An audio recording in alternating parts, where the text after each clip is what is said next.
Yo, yo, yo, what's up? What's up? What's up? What's up? We are back, third intermission on the air. It's your boy Avery right now in the host chair, and I am joined by the queen of the podcast, one Miss Marsha Joseph. Marsha, what's going on? We are out here.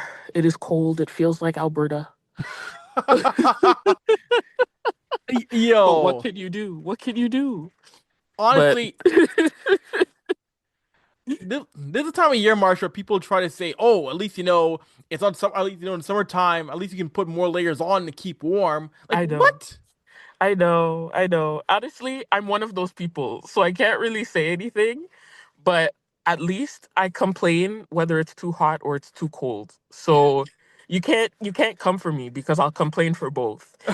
But I don't know. I would I'll take a sweat any day as opposed to freezing. I will sweat all day long as opposed to being cold. I'll he's a take that. true Caribbean man. A You're true right. Caribbean man.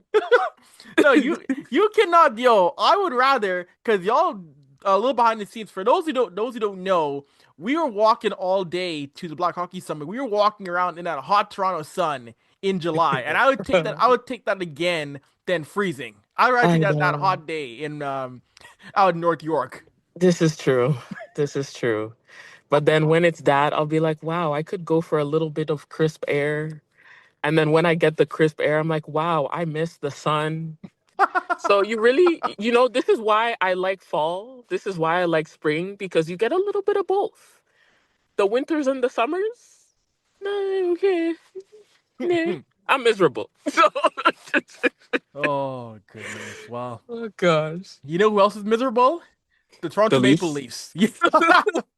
Yes, as we were saying in our pre-show meeting, wanting to get to that, the Leafs right now, currently, time of this taping, are in dead last in the Atlantic.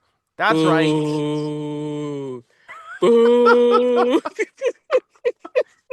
It has been, it has been just a mess, and Marsh, you're seeing all the people who, when this year began, who were optimistic. There's no more Mhm. optimism. There's no more joy. No, There's none at absolutely not. all. We're in the time of have a holly jolly Christmas. Everyone except for the Toronto Maple Leafs organization can have a holly jolly Christmas. For them, get it together. You can't have Christmas. You need to figure things out. I don't know what you're doing. No Christmas for you. Coal. Coal for everyone. It was funny because I was at Canada USA and I was seeing the group chat first of all just going ballistic when the Oilers are beating down Toronto, and then they go to Nashville. Nashville beats them 5-3, and this is the least team that right now is barely above 500. And I know, Marsha, I know it's Christmas. I know we've seen teams get out of it and figure it out, but I don't know what the direction is right now. I don't know what the least direction is right now. I don't know what the direction is right now. They're struggling to get anything consistent from players not named William Nylander or John Tavares. Yeah, and like we've said it time and time again, a team is not two people. Do they have direction? Is there a coach? Is there a coaching staff? Is there a leadership team that is not John Tavares and William Nylander? Do we have people with skates that can move along the ice and shoot the puck? Question mark, question mark, question mark. Like, quite frankly, what is going on? Do we need Troy to lace up the skates and jump on the ice? Because At this rate, open tryouts for the Toronto Maple Leafs at the outdoor practice come January? Because if that's what we're moving to, I really don't know because I'm just in this very very large state of confusion. Because mhm. as you mentioned before, there was optimism. I was one of the I don't want to say like largely optimistic. I was kind of just in a state of like, okay, I'm not getting my hopes up, but I'm not going to be like a Debbie Downer because I've seen them come back from things like this. Yeah. But then it just started getting worse and worse and worse. And I'm like, do y'all even care about what's going on? Do y'all have a plan for what's going on? And I'm here like, Mr. Pelly, are you watching your team? Mr. Mr. Barube, are you coaching your team? Mr. Trey Living, are you watching the organization? Do I need to go to Pittsburgh and call back Kyle? Because what's going on? It's blown me away. And on the last show, I'd mentioned how there might be an idea of fighting Craig Berube, and David said, "No, you can't do that. He's not the issue." But at this rate, I said last week on the show, Marsha, that's gonna be. I could see MLSC saying that's the easiest way to try and rectify things, to try and get that new coach bump, which is easy to do. But at the same time, again, the guys you brought in right now in the offseason have not done much. We saw, and we praised on the show, bringing in guys like Matthias Michelli, Dakota Joshua, and they have been ghosts in large part. Ghost? I don't even know if ghost is the word. Because ghosts you would at least you'd feel in passing. You'd feel the chill. Not wrong. You know? I really like there's nothing. There's not even an oomph. There's no pep. There's no determination. Like I don't even know if there's frustration from anyone. And then it's going to get to a point where your William Nylander and your John Tavares are going to get tired from being overworked. Mm-hmm. And these are your two people who are probably going to be Olympians, Yeah, and or they're going to be the two people who might have to turn down being Olympians because they're thinking of their full-time job, and that's something that they might have to consider, is turning down playing for their country because of their full-time job and saying, okay, like as much as I would love to do this and this is a once in a lifetime opportunity, what do I have to prioritize? yeah, But I would tell them, go play for your country because your team's not doing anything to support you right now and you have a chance at winning a gold medal, so go win it. exactly. And that's so frustrating for me because when you look at where we were last year, like what happened? Did like we were just drained so badly.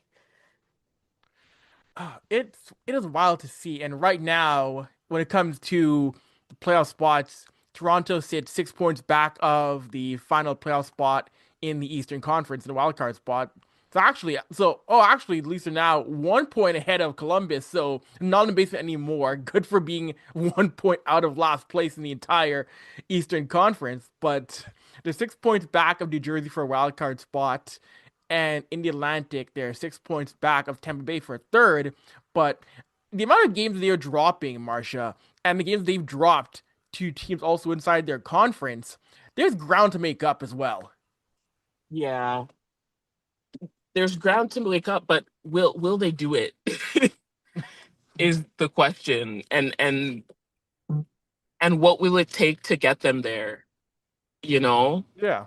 I, and who's responsible is the other question, right? Um,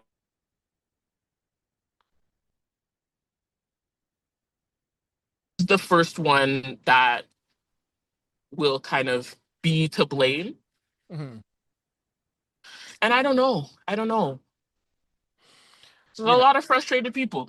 yeah, a lot of frustration, a lot of finger pointing is going to be going around this team right now in this organization, and especially when this is a team that, again, you no longer have Mitch Marner. You try and find stability again in net, and again, it ain't make or break. It's one of your make or break years once again because we know how windows to win in the NHL, especially now, don't last very long with how things can be in flux. For the Maple Mhm. Leafs, this is not the year to miss the playoffs. I mean, yes, you got guys like Nylander, you've got Matthews they want to stay here, but they're on a clock. They're on a clock. Every year you don't get out of the round two or go deep. That's the black market organization. Yeah, yeah, and we literally saw it with Edmonton just like not even 2 weeks ago. Mm-hmm. Y'all just traded Skinner for Tristan Jari. Yep. No one in their right mind ever would have thought that that would have happened, No, I said before I thought it was gonna be Pickard, and I thought it was gonna be Kyle Pickard going and a tandem of Jari and Stu Skinner, right? not Jerry for Skinner. And those are the kinds of things that show like, okay, hey, like we're in this. We're shaking things up. We're trying to figure out like what needs to happen. Like what are the dead zones of our team to make things work for those key players, to one, get them to stay, but two, to give them the energy boost that they need to keep playing in an optimal way. Hmm. Absolutely. And looking at this, and looking at the month of December here, Marsha, this Leafs team, you start the month, you win back-to-back games, you beat Florida, you beat Carolina, but then you drop a game to the Habs, and you beat Tampa, then you fall to San Jose and Edmonton, and that's a big thing. That's a big thing with that was Edmonton's issue as well too. For Toronto, is this constant state of win two, lose one, lose Hmm. two, win one. There's not enough momentum being maintained. Hmm. This team is having a hard time winning more than two games in a row. And why is that? Are we tired? Are we injured? What you see all the questions that are Yeah. popping up? Hmm. Yeah, it's this team, by my count here, this team has won three games in a row just one time this season. Wow. When they beat Philly, Pittsburgh, and Utah. That was their only win streak of more of three games or more. Avery, we're almost halfway through the season. Like that is just it's wild because this is a year in which I mean, we're seeing Boston struggling. Tampa's had their issues. Ottawa's had their issues. This should be a year where Eastern Conference is wide open for the Leafs. Yeah. It's a year where you could be that new guard that goes deep with all of the other big boys struggling, like Boston, Florida, because again, age fatigue, and Leafs are failing to meet the task. They're failing to meet the moment of that open door right there. We're gonna struggle with them. What kind of nonsense is that? Come on.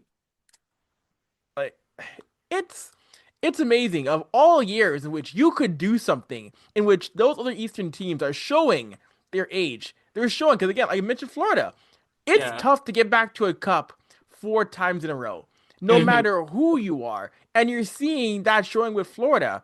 Right now, the Atlantic leaders, the top two teams, are the Red Wings and Montreal. Toronto should be there among them. Of course. Of course. And we're wasting it. Like, like Like those, literally, quite literally being handed to them on a silver platter.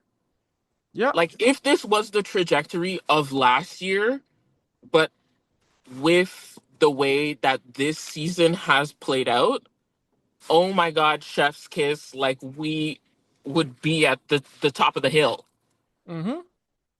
Yeah. But for some reason, things aren't clicking. No, and even the Islanders, I know they've lost three in a row, but right now they're third in Metropolitan. Even in Metropolitan, those teams that last year weren't anything or weren't really anything to watch have started figuring things out and are now are now contending for division titles. They're going to be at top of those divisions Yeah. when when the Islanders, even Philly, even the Flyers have a good thing going right now. When the fact Hmm.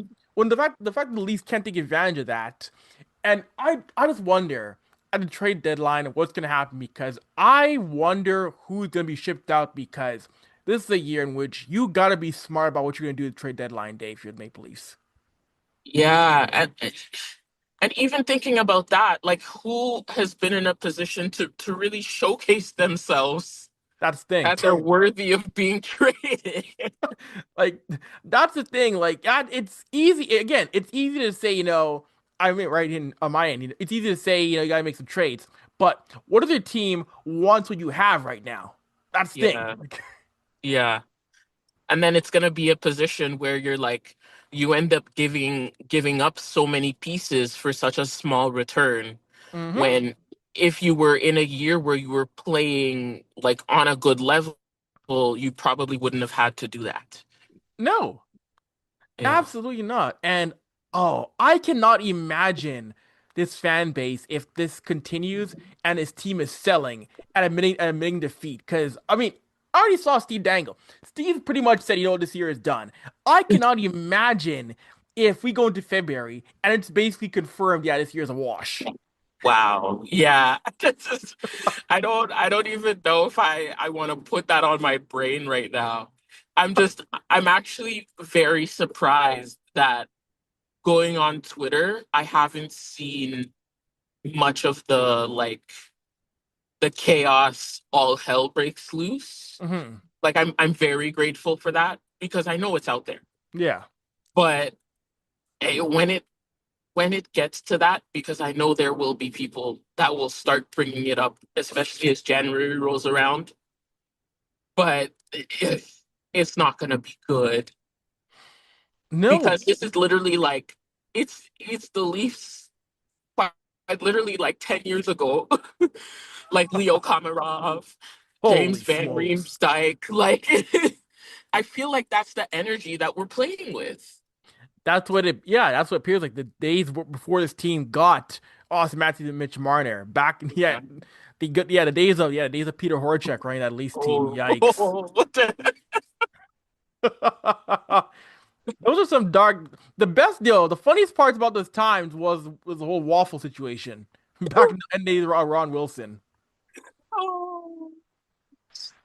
Like I don't know. I think and and again, at least in that era, those Leafs teams, at least Twitter. I mean, it was there, but it wasn't fully what it was yet by like Yeah, 2016, 2017, 2018. I cannot imagine Twitter or peak Twitter in say 2012 or 2011 before this team yeah. had that right in 2013. Can you imagine? Oh, that would be so bad. I mean, it was around and Steve was still going ballistic, but oh my gosh, Twitter Yeah, now with a bad Leafs team, oh my goodness. I mean, I'm starting to see it. I'm starting to see the jokes emerge and the comments come out. yeah. You see it now, but man, those Leafs teams that were just garbage with today's social media, oh my goodness. Oh dear.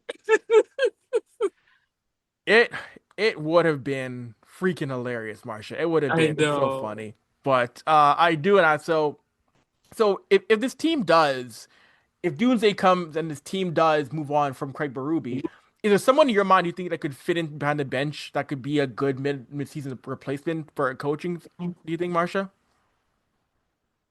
We'd have to take him away from a team, but I've always said I wanted Jim Montgomery as our coach.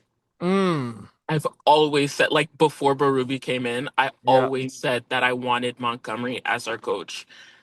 And I feel like he has that headspace where he's the perfect in between. Like he has some of the old head vibes, Yeah. but he's young enough that he can get in the head of these players and actually connect with them. Mm-hmm. And he can mix the styles of play and learning and really just make a change. Um, and I feel like he would be very, very beneficial on the Leafs. And I just feel like they need to do whatever they can to get a hold of him. And he's what we need to get out of this. Um, but that's if we go coaching. So if that's if we go coaching first. Yeah. Um, and I don't know if they will go coaching first. That's a good question. 'Cause yeah, right now the Blues themselves are the Blues themselves are struggling at 14, 15, 8. So we don't know what they're going to do with Montgomery as well. But yeah, he's someone who you talk to the players and staff. You're right, Marsha. He's an old school guy, but he's very much players love him. Like a Yeah. lot of players talk about him and they have glowing reviews about Jim Montgomery. Players Hmm. love him as a head coach. So he's someone I think would click really well in Toronto. I think people have put out there Bruce Boudreau is someone they would like to see in Toronto as well too. Someone who played for them Yeah. and someone who I think wants to get back behind the bench eventually. Yes, I agree. I agree. Yeah, but I got one wild card for you though. I don't know if he's ready to be a head coach just yet, but he's someone who and maybe it isn't the right market for him to be a head coach, but I would love to see Joel Ward behind the bench. That's someone. Ah, that would be nice. Yeah, that is someone who, you know what, paying his dues right now in a Vegas organization. He was in consideration for a job with the Oilers coaching staff, and he's someone who I think eventually, and he's had a lot of success in the AHL and NHL as assistant coach. I think he's going to get his crack at being NHL coach soon enough. So you want to make a splash for someone who has new ideas? Go and get Joel Ward next season. Think outside of the box. Absolutely. Yeah. Yeah, because I'm tired of this recycling nonsense that we keep trying to do because it's like the same brain cell like all over the league and like we need to not we need to not do it anymore. Right? Oh my gosh. And speaking of new voices, Troy, Father Troy is here in the pod. Walk in. Hey. I see Troy, be Mr. Johnny Walker Black walking down the street. Well, I'm on road. Yo. I'm on road. I'm making my way home after a long day of work. Everybody at work was just not feeling it today. And then I had to go into Bro. Walmart just now and fight with a bunch of people. So I figured, let me not turn this camera on and have nobody cussing somebody at Walmart. Oh my goodness, yo, Troy's out here trying, that's joke. So Troy, we're talking about March, we're talking just now about the Leafs, and I want to ask you this one, Troy. How mad will this fan base be if this Leafs team, which is struggling in February, comes out and is just selling? How mad will this fan base be if this team is a seller come February at the trade deadline? Well, they should be neither shocked nor surprised. This is currently a makeshift roster of plug and play pieces. I've been seeing things recently where Berube is possibly on the hot seat or that he's lost the room. Mm. I really don't think that's his fault because he didn't construct the roster. He didn't tell Tree to go out and get A, B, C, X, Y, and Z. Mhm. That's just what he got from Rich Marner. Um, in terms of who to replace him with, it's almost kind of like what Mark said. It's like it's a carousel of the same names and faces Yep. just going out and around. But it's like who is if you decide to sell Berube, which I don't think he deserves at this point. Not yet. He hasn't. I don't think that's his fault. Who do you pick? I mean, other than like you said, you mentioned Joel Ward, but other than that, there isn't too many names that stand out that have any kind of pro level experience that can help the Leafs climb out of this funk. The best thing you can do is try to throw together some kind of package that would make your team better. But in terms of the Leafs being sellers towards the trade deadline, that should not shock anybody, especially if this downslide continues. Because I mean, how do you lose to the last place team in the league with barely any effort? Like, I mean, mind you, the Luke Evangelista goal last night was pretty nice, Mhm. but you hate to see nice goals being scored against your team. You know, I was at a Christmas party last night, and I mean, me and one of the guys were sitting at the table. We were watching this game while we were eating our dinner, Mhm. watching this, and we were just like, this is embarrassing. You're losing to the last place team next to no effort. And I mean, like, when I looked at the shot count, because I started watching it halfway through the first, and it's like, we're getting outshot like this already. This doesn't look good. And then they threw a stat up on the screen that said that we're second last in terms of being outshot. Like, we're consistently being outshot. So this reminds me of Leaf teams of old before we drafted Matthews and Martin, where we were just getting outshot every game. We were always allowing the first goal. And then we still have this penchant for allowing last minute goals. That is something that has yet to be fixed in like 7 seasons of the Toronto Maple Leafs. I figure if maybe they can curve that, that might be the sort of, you know, figuring out everything else that's wrong with them. But I'm just a fan, just like the rest of us. But in terms of Mhm. how upset the fan base would be, I think that depends on how much you pay for your season ticket. It will determine how level of what level of fish you're going to be. And I saw, speaking of that, I saw a stat that came out that this is the lowest of, like the Leaf fan, they've dipped under what? Oh, near was it 18,120? Like they're almost out of the 18,000 fan range for the first time since before COVID hit. Like you don't see Leaf games where you're threatening to have less than 18,000 fans at a Leafs game. Like that, your fans are getting frustrated. I get that because again, you pay a lot of good money no matter where you are in the building in Scotiabank. You pay a lot of good money to see a team that is near the bottom of the Atlantic Division with what they have and what they've been preaching. And I know Brewery probably is going to be safe for a little bit here longer. But I think if you're Brad Living, it's the disappointment. And MLSC is watching because again, there's no more Brendan Shanahan, there's no more presidency of the Leafs. Treliving is the guy for the Maple Leafs now, and Keith Pelly is above him, as we mentioned before. If you're MLSC and you're seeing this right now, Brad Treliving, maybe your seat isn't hot as GM quite yet, but I think that seat's getting a little lukewarm. I think he's starting to feel that seat start to get a tad bit spicy, if not boiling. Oh yeah, somebody's definitely turned the heater on under his seat. They're just slowly increasing the heat level under his butt. I mean, and not Like his and seat not. is Go ahead, Troy. his seat is definitely hotter than Baruga's right now. And not in that Taco Bell 3 a.m. I shouldn't eat in that kind of way. No, no. That's the Leafs team as a whole in terms of soiling themselves, in terms of trying to hold leads, because that is something that they are just not good at this year. No, they are not. And before he came on, Troy mentioned too how his Leafs team has struggled to win more than 3 games in a row. They've only won 3 games in a row one time this year. That's it, just one. Yep, just once.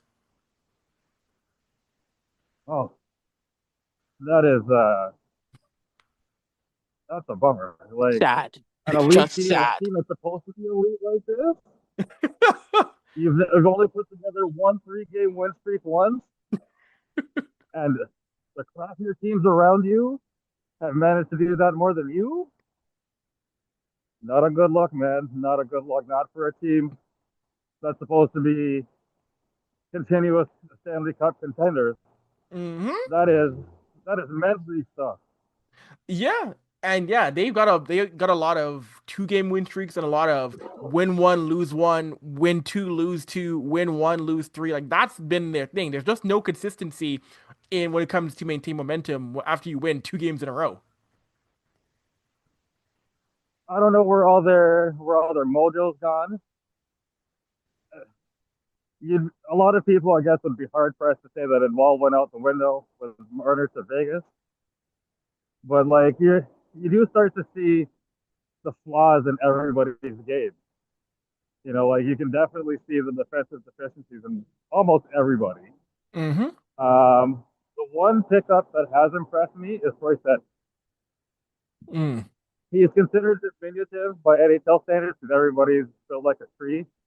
But he's basically as tall as me. He's just like a shot, like a quarter inch shy of like 6 feet. So he's Yeah. roughly around my size. But he's still very impressive. Still plays very well. He's still got his P's and Q's about him, and he makes smart plays. Very rarely does he get caught out of position, and it's a shame that like nobody else around him really seems to want to pick up their defensive side of their game except for him. Yeah, he's been doing what Uh, he. Yeah, go ahead, Troy.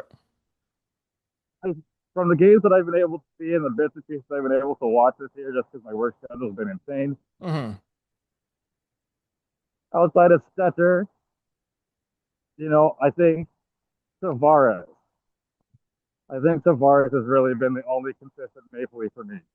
Nylander, yes, he is definitely out there trying, but he's gone ghost a whole lot too.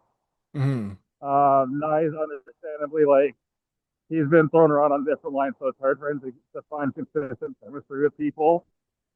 Um, I know he won't admit it, at least not right now, but something's off with Matthews. I think he's still playing hurt, but he just won't let on to what it is.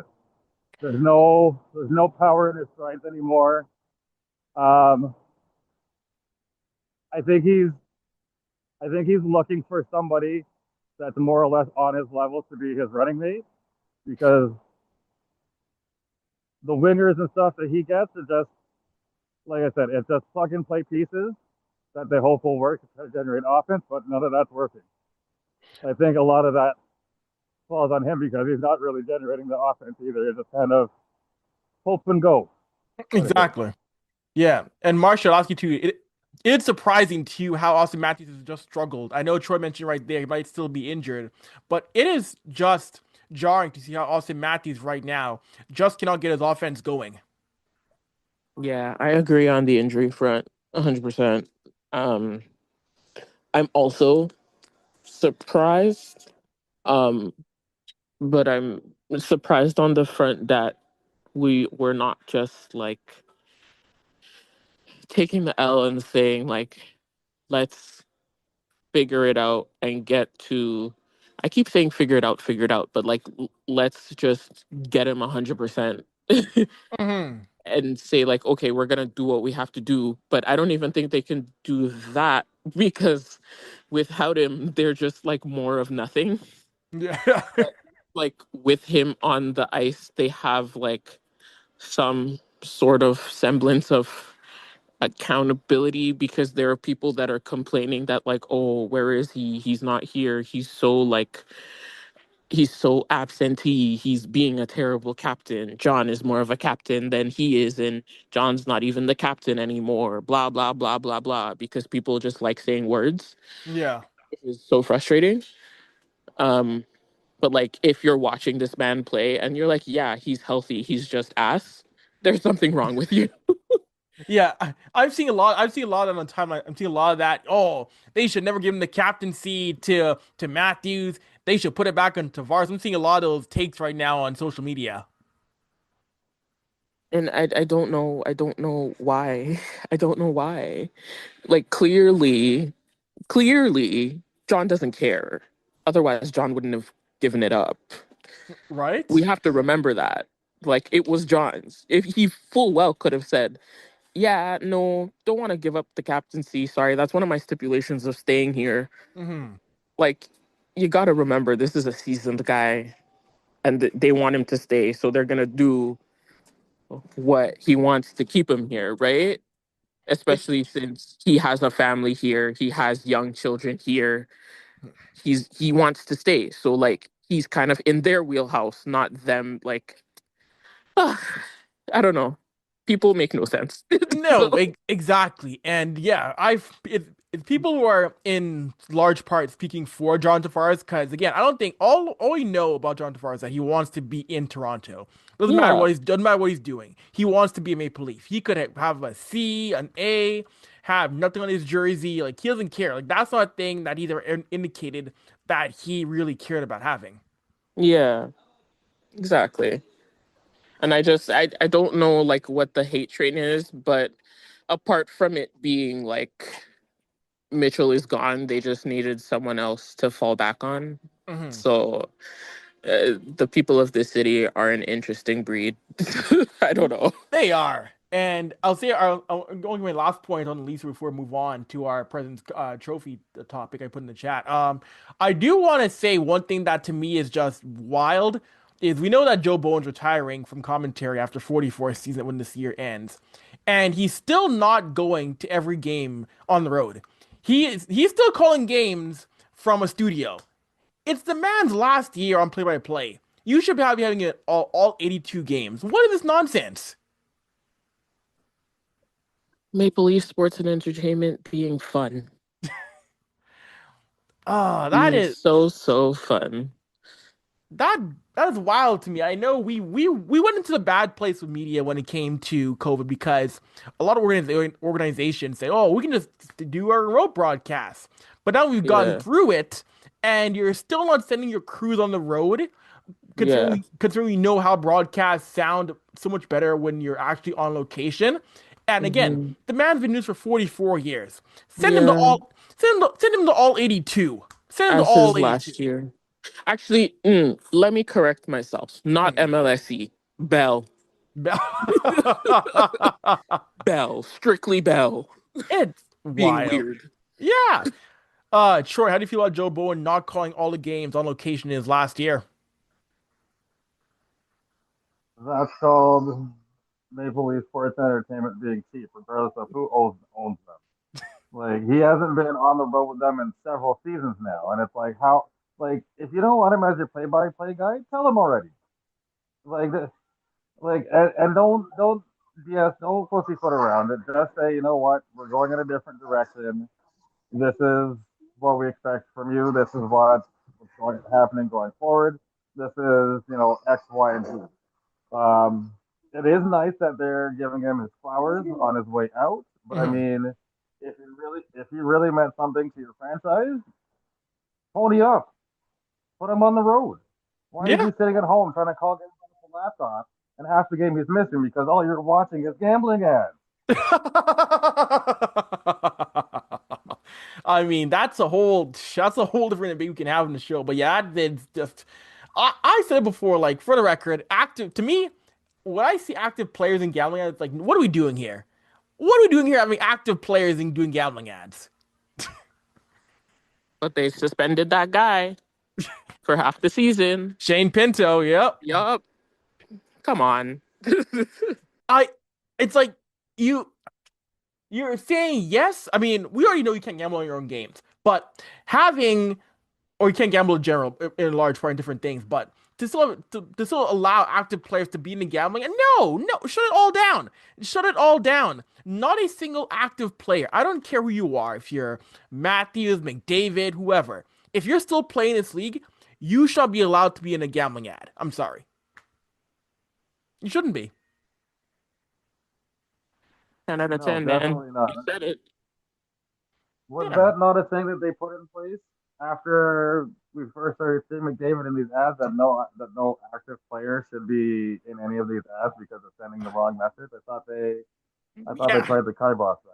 So I believe, yeah, there's one, yeah, I believe there's one MP who was trying to make it federal law. It's still going through the House of Commons. But yeah, there is an MP who's trying to say like we should be banning ads involving celebrities in Canada for gambling ads.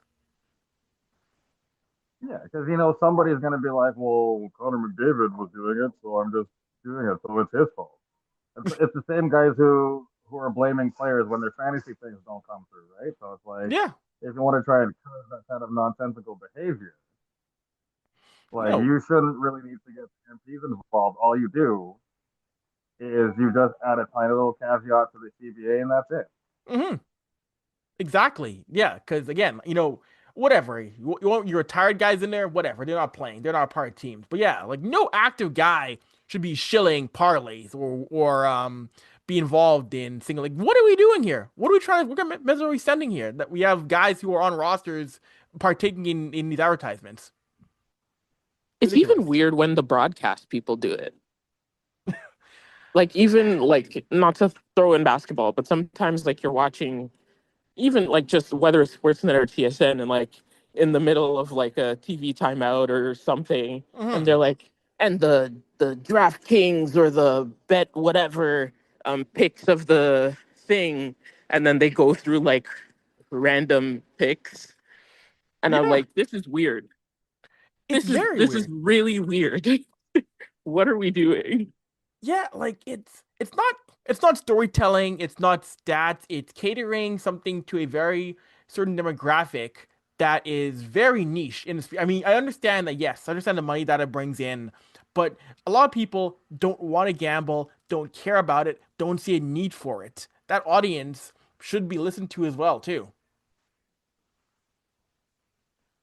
But oh, it is what it is. So before we wrap things up here on third intermission, I do want to ask both of you, Marsha and Troy, your thoughts on there's a tweet that Julian, our friend Julian McKenzie, put out there on Twitter, replying to his colleague Pierre LeBrun when it came to the President's Trophy.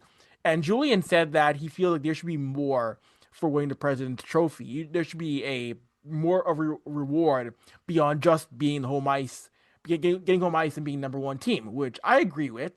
and I don't know what it could be. I mean, Julian suggested the PWHL format of that team gets picked their playoff opponent. I would love to see going back to the old school. Number one seed gets a bye to the second round, but it seems like the board of governors doesn't want to change that format. But I agree with Julian. If you're the President's Trophy winner or you're the number one seed in East or West, you should get more for being number one.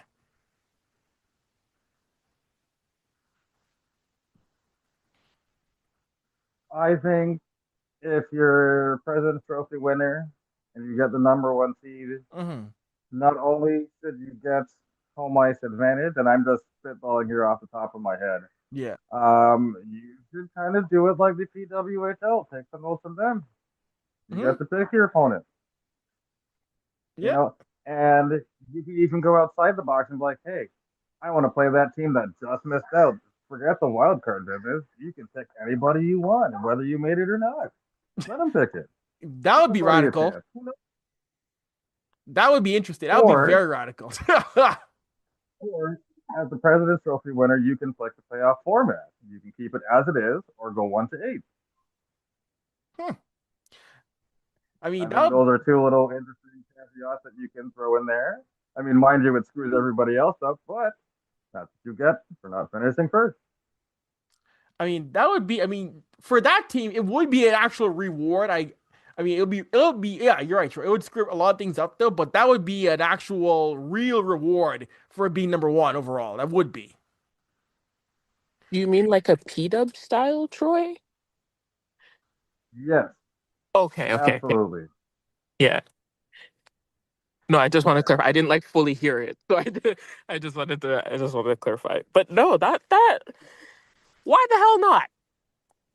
Like it's you're so right. Like especially when you think of like how the Atlantic has been over the past couple of years. Like I don't think any other division in the league has been so tight and so strong.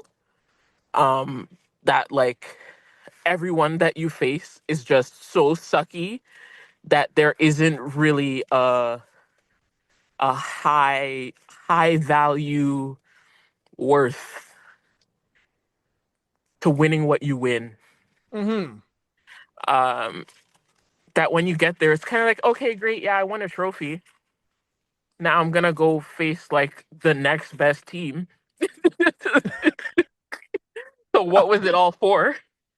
A banner? Great. Some medal? Yeah, great. Okay, cool.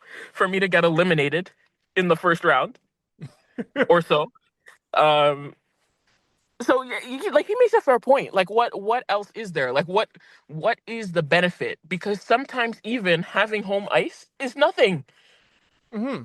Because when you think of it in terms of the Leafs, okay, great, you have home ice, but then your fans that care, that have the energy, that will bring the good vibes into the arena, can't afford a damn ticket No, not at when all. the 300 levels are like minimum $400 a ticket for a playoff game. Mm-hmm. What's the point of having home ice advantage? That's the thing. That is the thing. And Imagine. Sorry, I just thought of one go more ahead. thing that would Yeah. probably turn everything upside down. Uh-oh. Imagine, if you will, the President's Trophy Mm-hmm. had the power to decide everyone else's fate in the draft. Never mind how you finish. Never mind how anybody finishes. Imagine if they had the power to change everybody's fate in terms of where they draft and who they draft. Because right now, for this year's upcoming draft, they're saying Gavin McKenna, he may or may not be the consensus number one because they're saying he's not exactly lighting up the NCAA like they expected him to. So Mm-hmm. a bunch of other names have now entered the chat, and we'll see. I don't remember them off the top of my head, but we're going to see these names in the next couple of weeks for the World Junior Championship. Yeah. So imagine now. So let's say Nashville does still finish last. They're Mm-hmm. still the currently last place team, but imagine if they still finish last and let's say Gavin McKenna's the number one pick. Yeah. And let's say Colorado wins the President's Trophy. instead of having the draft order, the draft balls, and all this nonsense, Colorado can turn and be like, you know what, Nashville? No, we're gonna give it to somebody else, or or let's say you have the somebody who least expected, or something like that, or like if that's where that guy wants to go, you're like, no, I don't think so. You should go to like Utah, or you should go to Boston, or Columbus, Mhm. some lower market team to try to help boost them, as opposed to just being rewarded for finishing last. Hmm. Man, so it sounds in a way Troy's trying to turn the President Trophy team into Darth Vader. Like you're trying to turn them into a Aha. super villain. Like you're trying because the rest of the league would riot. That My team had that much power. my my true name is Black Manta for a reason. I'm trying to turn this thing upside down. The Hmm. whole the Yo, if change. I mean You I get Yo, I could see violence happening if a team had that much power to affect draft stats. Or yo, that would be. I mean, it would be funny. I mean, yes, it would give extra motivation to want to be number one because you wouldn't want to lose out on a player if they could affect your draft stat. That would be wild. That would be obscene. Hmm. Hmm. That would Yeah. be that would be radical. I'll admit that would be something else. But if I were to have power, so I do like the idea of picking your opponent because hey, maybe you don't want to pick the number. Maybe you don't want to pick the wild card team because maybe they beat you a bunch of times. Maybe you do go for a team which is higher up, but you've beaten or you swept in the season series. That's what I Hmm. think would be fun to see. Say no, we're not going to pick the number 8 seed or the second wild card team. But I do think what would be fun, and they'll never do this. They'll never ever do this again. But how fun would it be if you finished number one, your number one seed, your President Trophy team winner, and you get to have all the games in the series, all the games in your building?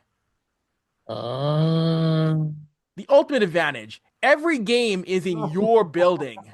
You get all the home games. The team you pick gets none. wow. somebody's gonna be pissed. The owners are gonna be like, where's my money? So rent's due. I I mean, can't pay my rent with Taylor Swift tickets. I need more money. again, that would cause all kinds of hell. But I think that would be my advantage. That would be mine. Because if I'm number one team, you don't get you avoid all travel. You can stay in your bed the entire series. You don't have to Hmm. go anywhere. Like that to me would be the ultimate. And we see before in baseball in the best of three series we've seen before where the higher seed has hosted all the games in wild card series in baseball. So it's happened before where higher Yeah. seed hosts all the games. But in a best of seven format, to me, that would be the ultimate test of endurance. Because what if that team upsets you by winning 4 games in a row in your building? Right. Rip. Like, could you imagine? Could you imagine? Imagine this. Imagine this happened back in 2019 when the Blue Jackets swept the Lightning. Could you imagine if all 4 of those games were in Tampa Bay? If this rule was in Hmm. place by then. Yeah. Wow. Wow. Oh my So gosh. yeah, that would be mine. That would be mine. My suggestion. You win the President's Trophy, you get all the games that series in your building. Yeah. But you know what? Like these are good ideas. Like it's something to just shake it up and to have a little bit of a different thing going on for the league. Like even looking at the thread and some of the options that people have put under here, like oh, an extra home game, or like a first round bye, or um like what else? Same like regular season rules, Mhm. or um what other, like something to do with changing the points, or Yeah. you know the changing the reward, or I don't know, something Yeah. like something Because different. Yeah, because again, like Julian was trying to say, like there should be more than just you finish first. Well, it's the same rules, same conditions. If you lose in the first round, it gets remembered for the wrong reasons. Like with Boston when they set the record for most points in a season, it was cool, but he lost in round one. Yeah. Because then what else does it become, Yeah, right? exactly. All it becomes is a footnote because you didn't do anything with that. It becomes a Yeah. that's it. It's a Yeah. cool stab. Did you win? No. Yeah. Or the other thing that would be really cool is like, okay, you won the President's Trophy, but the reward is you get something in the playoffs, but also you start with some sort of advantage next season. Yeah, I don't that's know. interesting. That's an interesting one. A next season advantage. That would be interesting. I no, I've not heard that. That could be maybe it is. You start next year. You go into next year. You get 5 points at the start Mm, of the season. yeah, because I mean, it's a trophy that rewards you for your play during the regular season. Yeah, So how do we, you know, like actually reward you during the regular season if we've seen time and time again that the people who get this trophy during the playoffs are just like constantly just yeah. battered and beaten. Exactly. Yeah, it's true because in hockey, NHL teams don't partake in Champions Hockey League. There's no other tournaments you can advance to. There's nothing else you can really advance to, Yeah. like in soccer, like in the Premiership in the Bundesliga. You're top of the Hmm. league. You go to Champions League. We don't have that in the NHL. So yeah, they Yeah. got. I would like to be some reward or something that you start next year on. Exactly. Be it you start the year at 5 points. So you're automatically ahead of everybody else to start the season. So Yeah. Unlimited challenges. unlimited what, Troy? Unlimited challenges Unlimited, for the first month. we don't need games being 8 hours, eh? Yo, unlimited challenge, that's Unlimited wild. challenges. Unlimited challenges, but you have to change. You absolutely need to change the amount of time you're allowed to look at something. No longer than 90 seconds. Longer than that, whatever the original call is, good. Yo, yo, Elsie, Because yo, you can't tell me going into 2026 with people doing wild things and getting caught in 4, 8, and 12K that you can't find an angle that would confirm or deny what you're challenging in the first place. You got 90 seconds. Good luck. If you can't figure it out, whatever the call is on the ice, good. yeah, because No, It that's just valid. came up. Or just like add more cameras. I don't know what to tell you. Like, why are we looking for specs? it's it's absurd. When I see the cameras and the angles that are used in the NFL, MLB, even in soccer, basketball, and when I see the officials watching angles on what's pretty much a broken Nintendo DS. Are you kidding me? Are you joking me? Making calls through PictoChat. Yeah, and like the 8-bit Sega Genesis. essentially. Oh my gosh! Yeah. And then And then like we need this like puck goal line crossing technology thing. Like, like come on. Because I'm tired of biased refs. Oh, this was a goal, this wasn't a goal, because one corner of my eyelash thinks it crossed, but the other corner of my peripheral vision says no. And one linesman was like, maybe. But then the other one said wasn't looking because his child was in the upper levels and was making goo goo gaga. Like, come on. it's absurd. And I know it's come out that the league has tried or experimented with chip goal line technology with the puck and crossing, but hasn't been reliable. The fact that it's 2020, almost 2026, the fact that we have not figured out how to trial this in a game or had this happen yet is, come on. You mean to tell me we have not been able to figure out how to put a reliable sensor in the puck that can link up to, say, a referee's watch? I can buzz or I can make a sound and tell them goal or no goal. Like in my head, it literally has to be like two two lasers One on either end of the goalpost, and the puck being the one thing to have the the ability to break the barrier of the laser.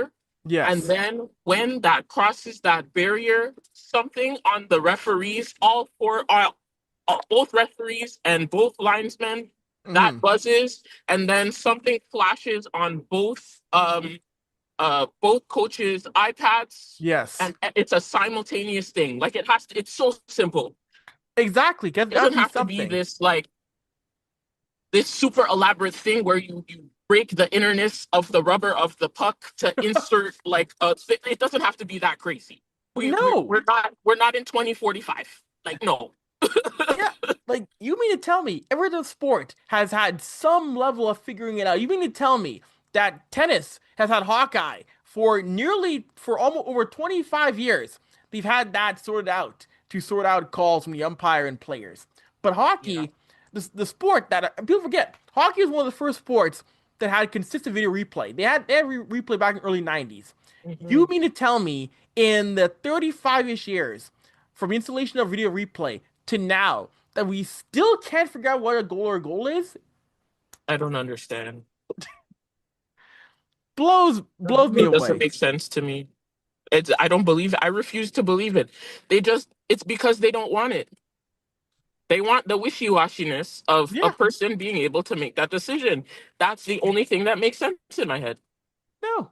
It's I just find my last point here. I do find it funny how if there was a pile up in the crease, we've seen before a player can cover the puck in the crease, a player or goalie, and the officials can't determine because they can't see it. A sensor would Mhm. eliminate that. It would eliminate that play where a team can dive in a puck and block the view of that puck. Mhm. A sensor would eliminate that play because no matter what you do, if the puck is buzzing and the puck goes off, they'll know if it crossed or not. They're not blocked by the Exact- cameras. Exactly. Yep. That's it. Yeah. Sorry, I just want to go back to one of the question about the President's Trophy and Yes, what would Troy. their what would their superpower be more or less? Could you imagine Uh-oh. if they had the ability to say or overturn any decision the Department of Player Safety makes? Oh, This guy. oh. I I feel like if this impacted enforcement, they would be you would see every team coming for Florida immediately. Oh yeah. Tampa, Tampa Rightfully Bay so. would be out. Like, Tampa Bay would be first in line. oh my, because it's the I've over the past few months here, I've pretty much seen Florida Panther players put anybody in a Lightning jersey through a table and get no punishment or Mm. limited punishment. Yeah. It is wild to me how the Lightning. It doesn't matter, yo. The Panthers, and yeah, yo, Grant, yes, good team, back-to-back Cup winners. But what they've done to Tampa over the past few months is absurd, and gotten a slap on the wrist each time. I wonder if DOPS has like a personal vendetta against someone on on the Lightning because that's wild. Like nothing at all.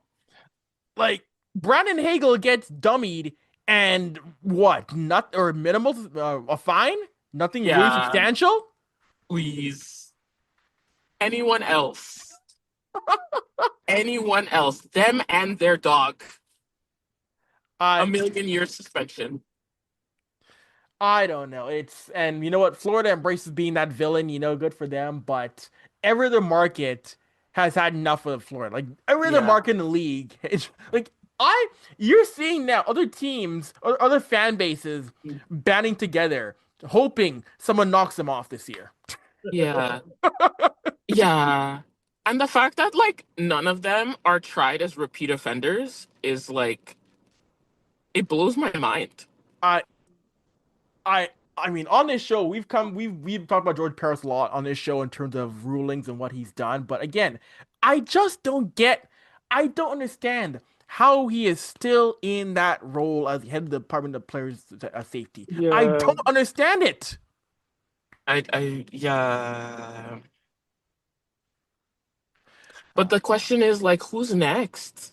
Who goes there next?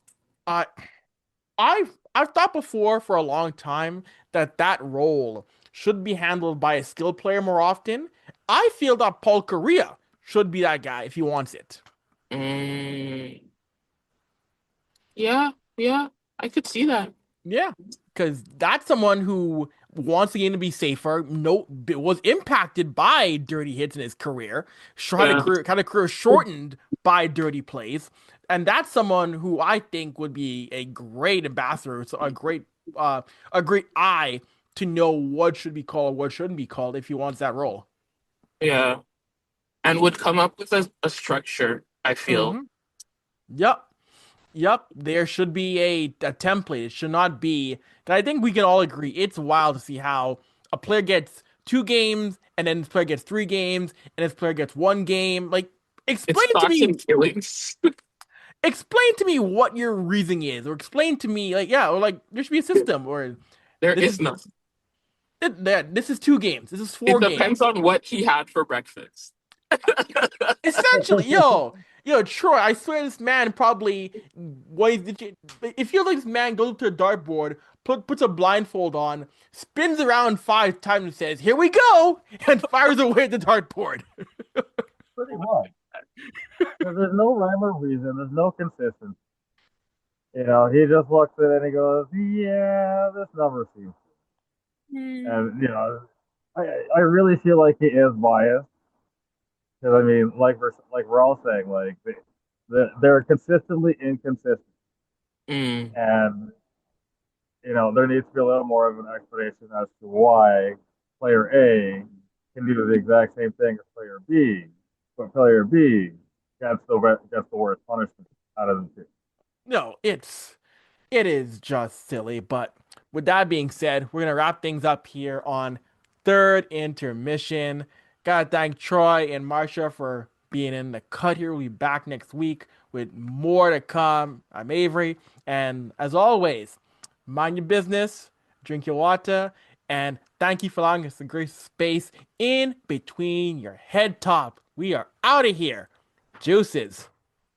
Later. mm.